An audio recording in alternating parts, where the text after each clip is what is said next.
মানুষ মারা গেলে তার পেছন পেছন খই ছড়াতে হয়। মায়েরা দেখবেন, আপনাদের এখানে রীতি আছে কিনা জানি না, সবাই কালোটা দেখানোর দরকার নেই বাবু, এই যে হরে কৃষ্ণ, সবাই কালো দেখানোর দরকার নেই, তাহলে কীর্তন নষ্ট হবে। তুমি একবারে সোজা চলে যাও, দেখাতে গেলেই সমস্যা আছে। এইদিকে ওখানটাকে ইশারা করে আপনারা প্রণাম করেন, তাহলে হবে। সবাই মিলে, সবাই তাকান আমার দিকে, যে যেখানে বসেছেন। আপনাদের লক্ষ্মী পুজো যখন হয়, কোজাগরী পূর্ণিমা, তখন দেখবেন পুজোতে খই দিতে হয়। কিন্তু এই খইটা দেয় কেন?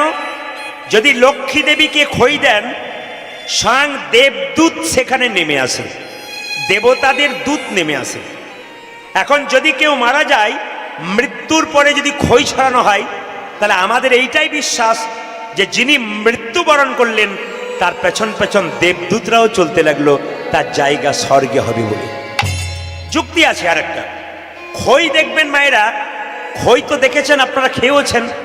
খইকে যদি একটু চেপে দিন আঙুল দিয়ে, খইয়ের ভেতরে যে হাওয়া আছে ওটা বেরিয়ে যাবে। জোরে বলুন হ্যাঁ না না। খইয়ের ভেতরে হাওয়া আছে, বেরিয়ে যাবে। যখনই খইয়ের ভেতর থেকে হাওয়াটা বেরিয়ে গেল, চাপ দিলেই আর খইটার কিছু রইল?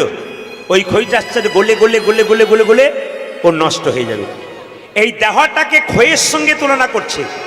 খই থেকে বায়ু বেরিয়ে গেলে, হাওয়া বেরিয়ে গেলে ওই খইটা যেমন নষ্ট হয়ে যায়, দেহ থেকে সেরকম প্রাণবায়ু বেরিয়ে গেলে আমাদের দেহটা খইয়ের মতো আস্তে আস্তে নিতাই গৌর হরিবোল হয়ে যায়।